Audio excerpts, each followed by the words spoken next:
Bonjour, bonsoir à toutes et à tous, chers amis internautes. Sur Internet, les soleils ne se couchent pas, comme le dit mon frère Dieudonné Mbalambala. Et il dit aussi, sur Internet, il n'existe pas de service d'immigration de la pensée. C'est super ce qu'il dit là. Nous sommes, de ces faits, chers amis, nous tous libres sur cet outil qu'est Internet, qui nous permet de nous exprimer librement. Bon, pour ceux qui me connaissent déjà, moi c'est Bonza Amani. Je reviens vers vous pour une deuxième fois, pour faire une deuxième vidéo que j'avais commencé la semaine passée, qui était intitulée « De l'Europe à l'Union européenne ». Qui contrôle réellement les pays africains? Donc c'était une sorte de question que je me posais à moi-même et que je me permets de vous poser aussi, chers amis internautes. Donc comme vous pouvez déjà le savoir, je vais essayer de faire un parallèle, une sorte de parallèle entre les événements qui se passent en Europe et leurs implications directes et indirectes en Afrique.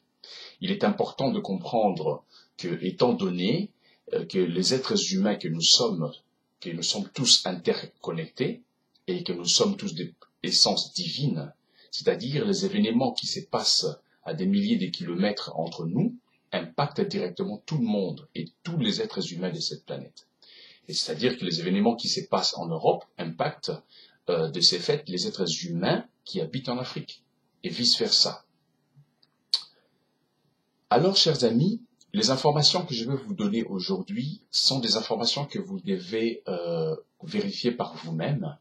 Et j'ai décidé de faire de courtes vidéos pour que nous puissions petit à petit comprendre exactement ce que c'est ces changements qu'on a vus il n'y a pas longtemps, qui a fait que l'Europe est devenue l'Union européenne. Et vous allez comprendre pourquoi j'insiste sur le fait que nous devons comprendre ce qui se passe dehors de chez nous, c'est-à-dire dehors de l'Afrique, pour comprendre exactement ce qui se passe à l'intérieur de notre propre pays.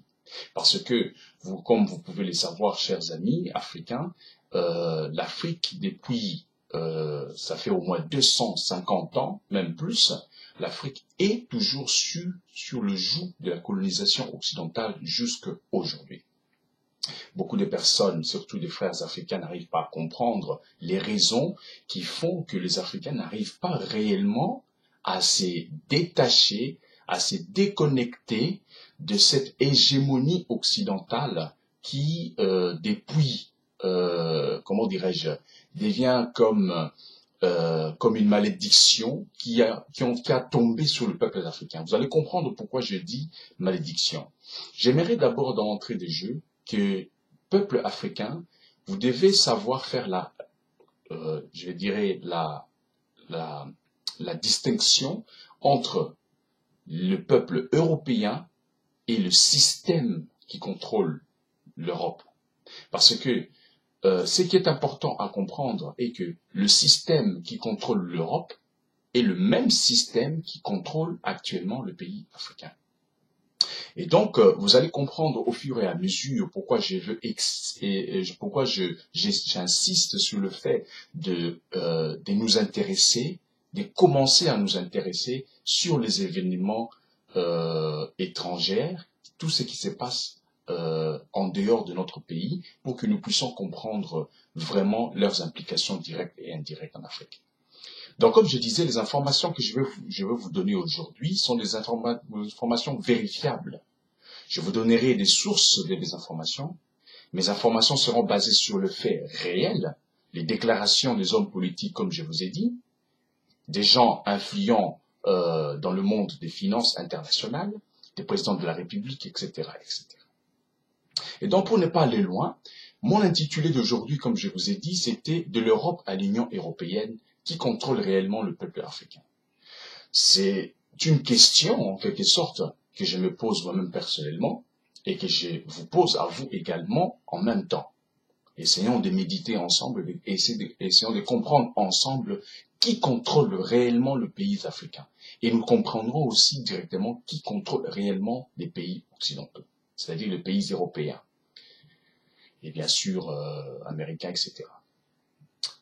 C'est une question très importante dans la mesure où elle va nous amener à une compréhension globale des événements actuels, que ce soit géopolitiques ou économiques et même spirituels, si vous voulez bien. Étant donné que, chers Mpangui, chers amis, chers frères internautes, que j'habite moi-même en Europe et que j'ai pratiquement, je dirais, grandi ici en Europe, il me semble normal de me poser cette question, car nous avons nous tous vu naître ce bloc qu'on appelle Union européenne. On a tous vu, en tout cas ceux qui sont de ma génération, qui sont arrivés à un âge mature, nous avons nous tous vu la naissance de l'Union européenne. C'est-à-dire la mise en pratique, parce que la naissance de l'Union européenne, l'idée de l'Union européenne n'est pas l'idée qui date de, je dirais, du XXe siècle. C'est une idée, ou du XXIe siècle, c'est une idée qui a été déjà pensée depuis très longtemps. C'est une idée globale, mais je vais y revenir. Et donc, chers amis, c'est très normal que je puisse comprendre, que je puisse me poser cette question et poser cette question à vous aussi. Nous allons voir ensemble dans ces vidéos, les vidéos que je vais faire, comment est-ce que, selon la version officielle de cette union, qu'on appelle l'Union européenne, comment est-ce que ça a été créé. Nous allons également voir ce que l'on nous cache derrière cette construction européenne, c'est-à-dire ces objectifs officiels et occultes. Parce que il y a des objectifs que nous connaissons, il y a des objectifs aussi qui sont occultés. Bon, selon mes propres recherches, sur base de mes propres recherches, je vous mettrai tout ça en perspective. Vous allez vous-même comprendre qu'est-ce qui se cache derrière cette construction. Je ne suis pas un anti-Union européenne, il faut que les choses soient claires. Je suis tout simplement en train d'analyser les faits pour essayer de comprendre pourquoi est-ce qu'ils ont mis en place ces blocs qu'on appelle l'Union européenne. Selon la version officielle de l'histoire, chers amis internautes, la création de l'Union européenne.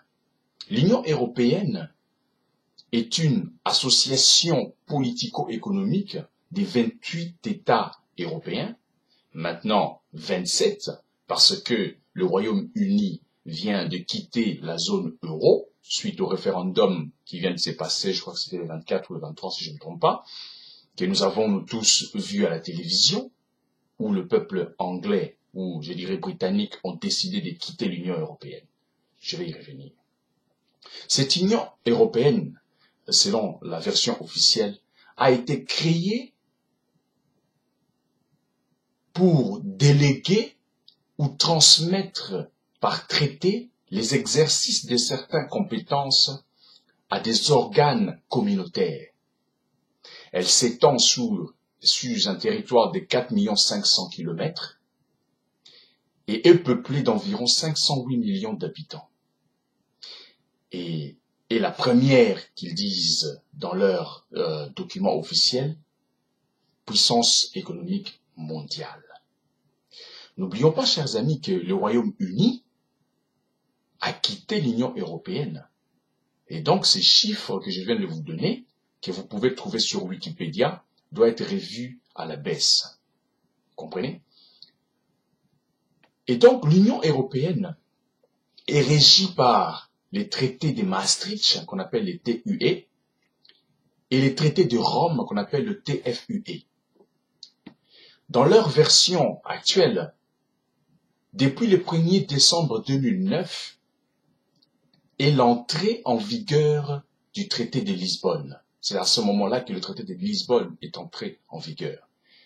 La structure de cette institution est en partie, je dirais, supranationale et en partie intergouvernementale. Le Parlement européen est élu au suffrage universel direct, tandis que les conseils européens et les conseils des ministres sont composés des représentants des États membres. Le président de la Commission européenne est élu par le Parlement sur proposition du Conseil européen. La Cour de justice est chargée de vérifier à l'application, ou je dirais à veiller à l'application du droit de l'Union européenne. Donc, chers amis, vous comprenez ici que nous avons affaire à un bloc qui a été créé pour rassembler 28 États, maintenant 27, sous un gouvernement central à Bruxelles actuellement, parce que c'est encore à Bruxelles, le siège, où j'habite personnellement, enfin je veux dire le pays où Bruxelles c'est la capitale, moi j'habite en Belgique. Donc, si on a un esprit ouvert, chers amis, ou bien un esprit éclairé, on comprend que les États membres n'ont plus rien à dire, c'est-à-dire les États, par exemple la Belgique, la Suisse, l'Angleterre qui vient de quitter, la France, nous avons la Grèce, la Hongrie, etc., n'ont plus rien à dire concernant leur politique nationale et que tout se décide au Conseil européen qui est composé des technocrates issus du monde de la finance internationale.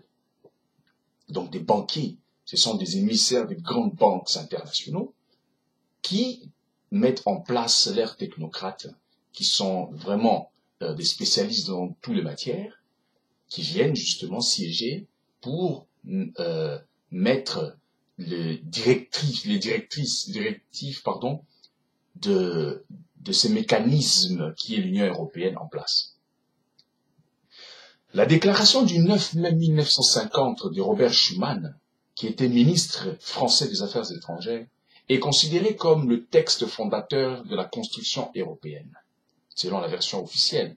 Plus tard, vous verrez de vous-même que la construction européenne ne date pas de 1950, comme on essaye de nous faire croire. Sous l'impulsion des personnalités politiques surnommées par exemple le père de l'Europe, nous avons un certain Konrad Adenauer, Jean Monnet et Alcide de Gasperi. 6 États créèrent en 1951 la Communauté européenne du charbon et de l'acier. C'était ça, c'est l'idée principale, entre guillemets. Donc le but ici est d'unir, nous voyons exactement, l'Europe, les pays européens, parce qu'en ce moment-là, ils sont encore des pays souverains, en créant un État souverain commun, je dirais, où les décisions seront prises pris à un endroit précis, dans ce cas à Bruxelles, où tous les députés européens se rassemblent pour discuter de l'avenir de la zone euro. J'aimerais juste préciser au passage, chers amis, chers internautes, pour ceux qui ne le savent pas encore, parmi les membres de l'Union européenne, nous avons 28 pays. Nous avions 28 pays, mais non 27, mais je vais tous les citer. Dans tous les pays membres, donc quoi. Donc nous avons l'Allemagne, l'Autriche, la Belgique, la Bulgarie, le Chypre, la Croatie, le Danemark, l'Espagne, l'Estonie, la Finlande, la France, la Grèce, la Hongrie, l'Irlande, l'Italie, la Lituanie, la Lettonie, le Luxembourg, Malte, le Pays-Bas, la Pologne, le Portugal, la République tchèque, la Roumanie, le Royaume-Uni qui vient de quitter, la Slovanie, la Slovaquie et la Suède. Si j'en ai oublié, veuillez m'excuser. Maintenant, depuis, chers amis, ils sont 27 aujourd'hui, le Royaume-Uni, qu'on appelle l'Angleterre, a quitté l'Union européenne. Le peuple anglais a décidé de sortir de l'Union européenne. Ce qui nous donne une idée d'un état de droit, c'est-à-dire où le peuple peut décider ou de rester ou de quitter l'Union européenne. Beaucoup d'Mpangui, beaucoup de frères sur Internet disent que c'est un plan qui a été mis en place pour créer le chaos et puis imposer le nouvel ordre mondial, etc., etc. Moi, je dis que c'est possible, mais attention, cette union mondiale que vous dites ne peut être que créée si tous les États sont rassemblés à un seul endroit et gouvernés par un gouvernement supranational. Donc l'Union européenne a comme pour monnaie, comme vous le savez, l'euro, je pense, que tout le monde doit le savoir parce que nous utilisons tous les jours. Quoique, bon. À première vue, quand on regarde les choses dans cet angle-là, chers amis, tout a l'air parfait, impeccable, joli, etc. Mais ce n'est pas vraiment le cas. Parce que quand on regarde la situation de l'Europe avant la création de l'Union européenne en 1950 officiellement, nous constatons que tous les pays membres de l'Union européenne avaient, en quelque sorte, tous leur propre monnaie. Ils avaient tous leur propre monnaie. Ils avaient tous leur propre politique intérieure, leur propre banque centrale qui fabriquait la monnaie de l'État.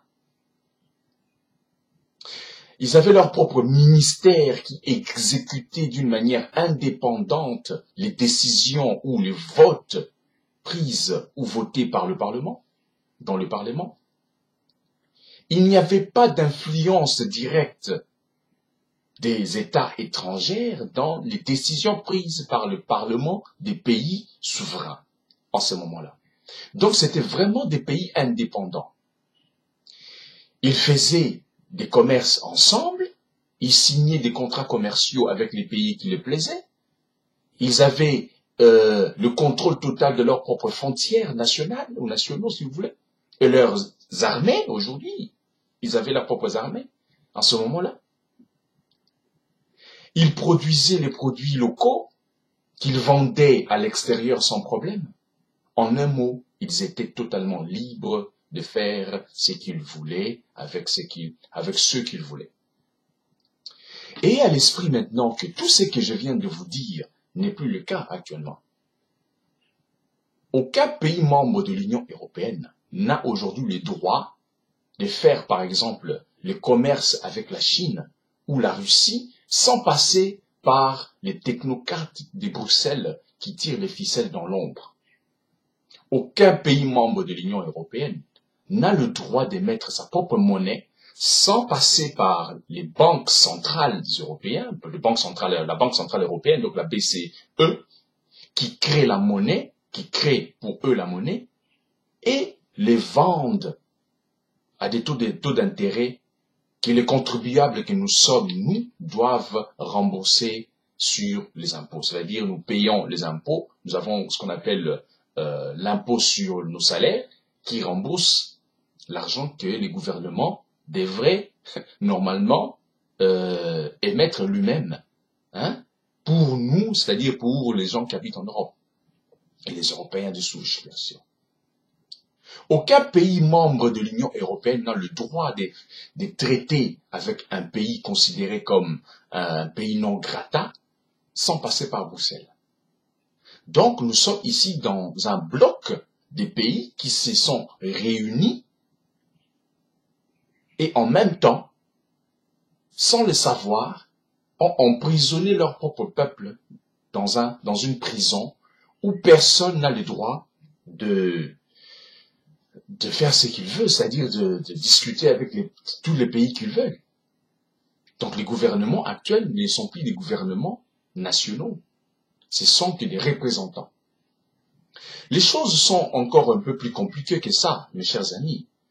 Mais, pour ne pas en arrêter là, j'aimerais que vous puissiez comprendre maintenant la relation dans l'entrée de jeu, avant que je rentre vraiment dans la profondeur, mais je ne vais pas le faire dans cette vidéo, je vais le faire dans d'autres vidéos. La similitude, ou bien le parallèle qui existe entre les pays africains et l'Union européenne actuelle. Quand on regarde le système africain actuellement, tous les pays africains francophones utilisent tous une monnaie qu'on appelle le franc, mais qui est divisé par pays. Nous avons le franc CFA, le franc congolais, le franc, etc., le franc, etc.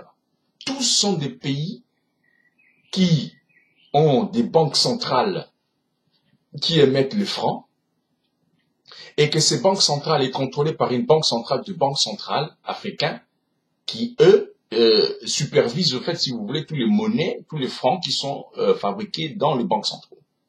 Banques centrales, si vous voulez. En d'autres termes, ce que essaye de faire comprendre, c'est que, en Europe, nous avons ce qu'on appelle la Banque des règlements internationaux, la BRI. La Banque des règlements internationaux est une banque qui supervise toutes les banques de l'Europe et qui contrôle la Banque centrale européenne, qui est sous tutelle, entre guillemets, du Fonds monétaire international, qui n'est que tout simplement une seule entreprise. Donc, quand on regarde le système africain, qui était déjà créé depuis très longtemps, on comprend que les mêmes gens qui ont créé le système monétaire africain, qui a depuis très longtemps mis l'Afrique sous le joug de la colonisation, en émettant de l'argent qui est prêté aux Africains, et que les Africains doivent peut-être rembourser. Bon, ici en Europe, on rembourse avec les salaires, mais en Afrique, il y a aussi des impôts sur le salaire qui a été imposé il n'y a pas longtemps. Mais les Africains remboursent, ils payent chaque année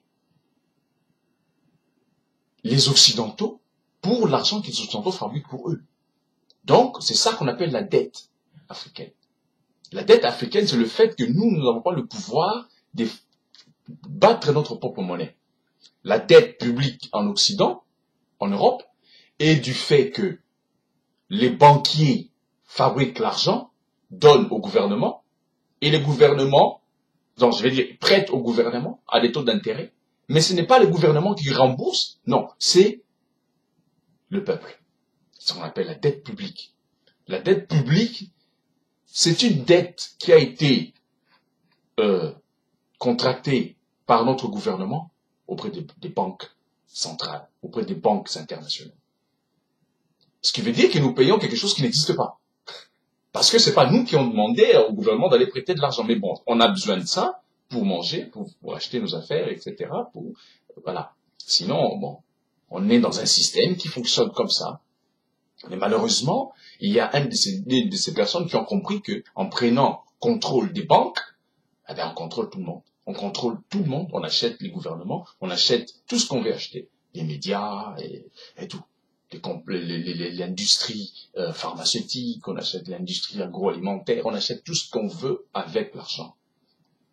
En d'autres termes, mes chers frères et sœurs, l'Union européenne est une construction des banquiers qui ont décidé d'unir l'Europe et de faire de l'Europe ce qu'ils ont fait en Afrique.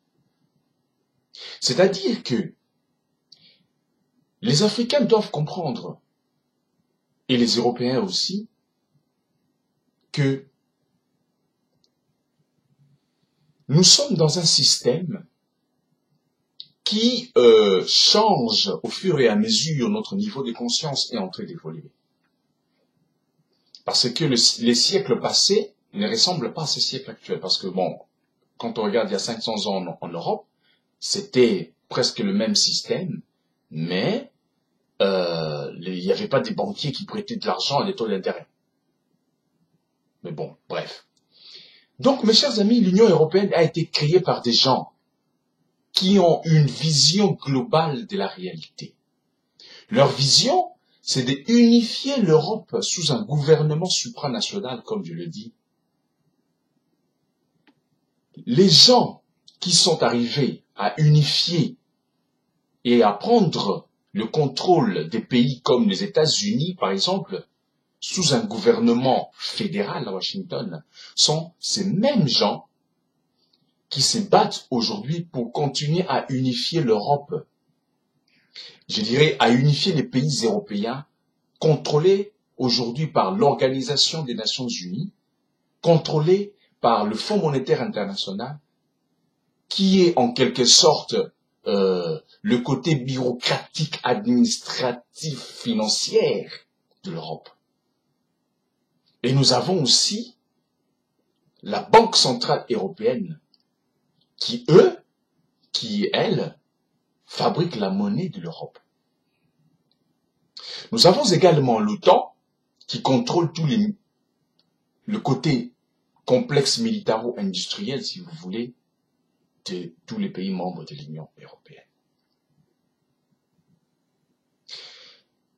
Le gouvernement américain n'est pas dirigé par leur propre président, mais par une oligarchie des ultra-riches très puissants qui contrôlent leurs institutions financières, dont le président Barack Obama doit son élection. En d'autres termes, ce que j'essaie de vous dire, c'est que notre monde actuel est dirigé par une hiérarchie occulte que nous disons depuis la nuit des temps, et quand on en parle, on nous traite de complotistes. Ce n'est pas mauvais d'être dirigé par une oligarchie ultra, super puissante, mais cette oligarchie, qu'est-ce qu'elle fait pour le peuple, le bas peuple que nous sommes?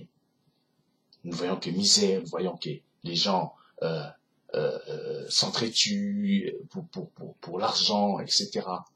Tandis que 400 personnes dans le monde entier, j'ai lu ça il n'y a pas longtemps sur Sputnik.com, juste après le référendum du Royaume-Uni, 400 personnes ont perdu en une journée, en une nuit si vous voulez, 115 milliards d'euros.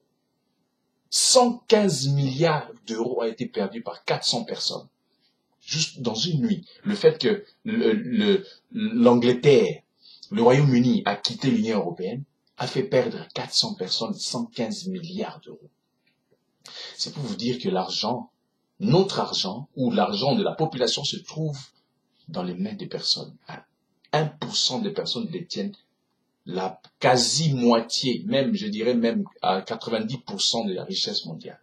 Et vous allez vous étonner qu'en Afrique, les choses ne vont pas bien. Il faut qu'on se réveille, cher Bangui, mes chers amis. Alors, quand on regarde tout ce que je viens de vous dire, vous allez me poser la question de savoir quel est le rôle des présidents de la République que nous regardons à la télévision tous les jours. Quel est le rôle de Charles Michel? Quel est le rôle de François Hollande? Quel est le rôle de Nicolas Sarkozy? Quel est le rôle d'Angela Merkel? Quel est le rôle de ces gens?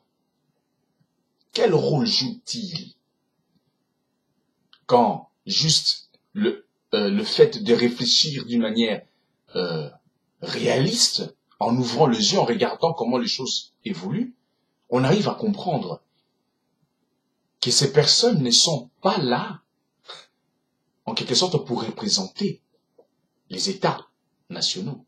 Mais bon, ils dirigent, hein, ils sont là comme dirigeants. Mais l'Union européenne n'est pas dirigée par ces gens-là. L'Union européenne est dirigée par des gens qui créent de l'argent. Alors vous allez me dire, mais quel est le rôle des présidents de la République?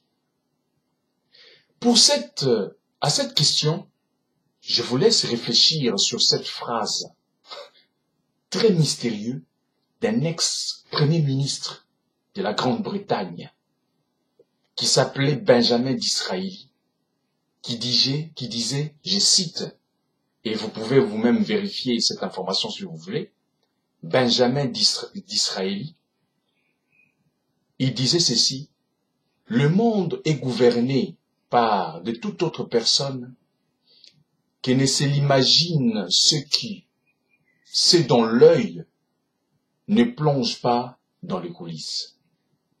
Ce qui veut dire tout simplement que ce monde n'est pas dirigé par ce que nous voyons à la télévision. Ce monde n'est pas dirigé par Angela Merkel, François Hollande, non. Ils nous donnent l'illusion qu'ils dirigent le monde, mais le monde n'est pas dirigé par eux. Le monde est dirigé par les gens qui contrôlent le monde de la finance.